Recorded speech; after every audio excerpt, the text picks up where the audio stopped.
Salut! Une petite vidéo pour vous présenter mes premières toilettes sèches, voilà, que je viens de terminer à l'instant. Hum, Alors je suis parti d'une base existante, hein, d'une caisse que j'avais. Mais au-delà de ça, voilà, si vous avez la possibilité de vous aussi de récupérer une caisse, tout le reste est assez simple à réaliser.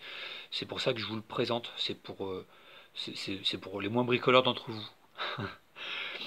Donc, eh bien, en fonction de la caisse que vous allez pouvoir récupérer ou que vous allez pouvoir vous fabriquer, c'est pas non plus sorcier de se fabriquer une caisse, hein. Moi, j'ai récupéré une planche, enfin non, j'avais une planche en chêne, et donc j'ai fait la découpe par rapport aux dimensions de la caisse. Et puis, j'ai récupéré des charnières de, de porte, hein, voilà, pour pouvoir faire l'ouverture et récupérer le seau que je vais vous présenter de suite. Donc là, petit système de crochet que j'ai fait avec une vis à bois, un crochet que j'ai récupéré. C'est pour maintenir en fait, parce qu'il faut que tout ça soit bien étanche pour les odeurs, hein, évidemment. Donc j'ai mis un petit crochet qu'on met en force, quoi, du coup comme ça appuie bien. Alors, une fois qu'on ouvre ça, voilà, j'ai rajouté une petite ficelle pour maintenir l'ouverture. Donc il faut faire la découpe évidemment de l'assise, de l'abattant. Et donc pour la découpe, en fait, pour pouvoir passer la lame de la scie sauteuse, il faut faire un trou avec des forêts à bois. On fait plusieurs petits trous, puis après qu'on a grandi avec un grand forêt, afin de pouvoir passer la lame de la scie sauteuse et pouvoir faire la découpe qu'on aura tracée au préalable, avec le gabarit de l'abattant WC. Et puis ensuite le seau, donc un seau en galva. Pourquoi? Parce qu'en fait, je me suis renseigné sur internet et les seaux en plastique, ça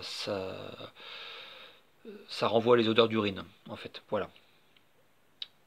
Donc, problème qu'on n'a pas avec un seau en acier, en galva, voilà.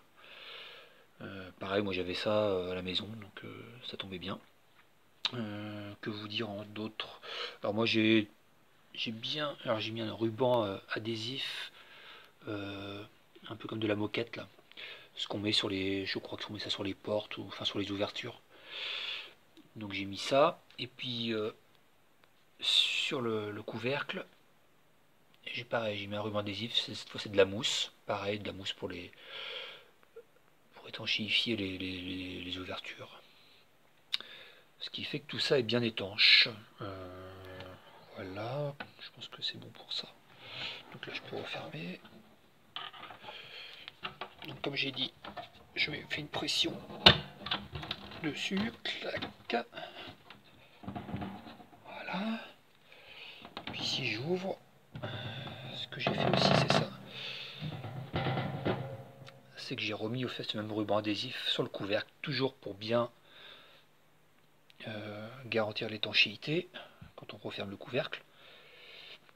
L'abattant qu'on a fixé, enfin que j'ai fixé avec deux vis à bois. Et puis pareil dessous l'abattant en fait, j'ai remis le joint en caoutchouc. Donc voilà, tout ça est normalement bien étanche. Je vous dirai ça une fois que j'aurai essayé.